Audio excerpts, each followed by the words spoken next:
এই যে বিয়েবাড়িতে আমাদের বর বউকে নিয়ে আসছে স্কুটি করে। নিউ আইডিয়া, দারুণ লাগছিল কিন্তু দুজনই রেড কালারের কম্বিনেশনে দুজনকে এত ভালো লাগছে বলার বাইরে।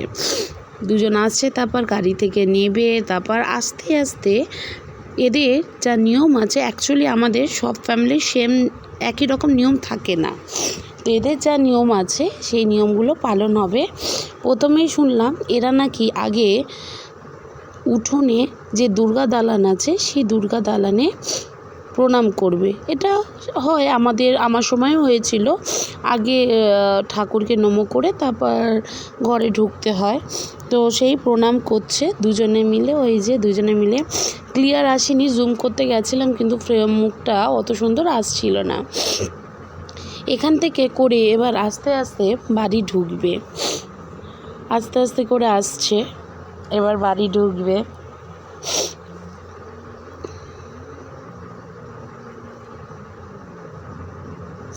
সবাই মিলেই যাচ্ছে, বউ বরের পিছন পিছন। বর বউ চলে এসছে। এবার দুধে আলতা এদের নেই, এদের কই মাছ যে ধরা সেই নিয়মটাও নেই, এদের আবার অনেক নিয়ম নেই।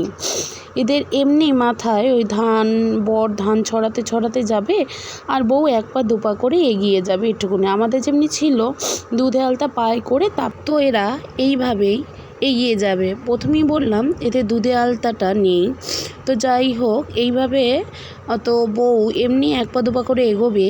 আর বউয়ের মাথায় ধানের যেটা ঝুড়ির মতো, বেতের ঝুড়ির মতো থাকে, সেখান থেকে বর একটা দুটো করে ধান ফেলতে ফেলতে এগিয়ে যাবে। তো এইভাবেই সাদা কাপড় বা সাদা ধুতির ওপরেও এক পা দুপা করে ওরা এগিয়ে যাবে। এগোচ্ছে ওরা। এরপরেই তো ভেতরে একটা বড় সারপ্রাইজ আছে। সারপ্রাইজ এই কারণেই বললাম, কারণ এর পরের নিয়মটা আমাদেরই মতো, বোনেরা গেট আটকাবে। বোনেরা নতুন বউকে ঘরে ঢুকতে দেবে না যতক্ষণ না তাদের ডিমান্ড পূরণ হবে। তো তারা একটা টাকা ডিমান্ড করে, সেই হিসাবে দর কষাকষি দাম করা হবে। সেই হিসাবে দাদা যদি রাজি হয়ে যায় তাহলে বউকে বোনেরা ঘরে ঢুকতে দেবে।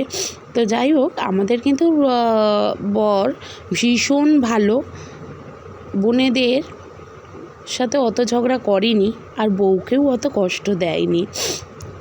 তো যাই হোক, বোনেরা যে দরজা দিয়ে দিয়েছে, কিছুতে ঢুকতে দেবে না, আমাদের এই টাকা ডিমান্ড। ওরা 2000 টাকা ডিমান্ড করেছে, কিন্তু দাদাভাই প্রথমে দিতে রাজি নয়। তো অনেকক্ষণ ধরে দর কষাকষি হওয়ার পর শেষে রাজি হয়ে তারা টাকাটা দিয়েই দিল।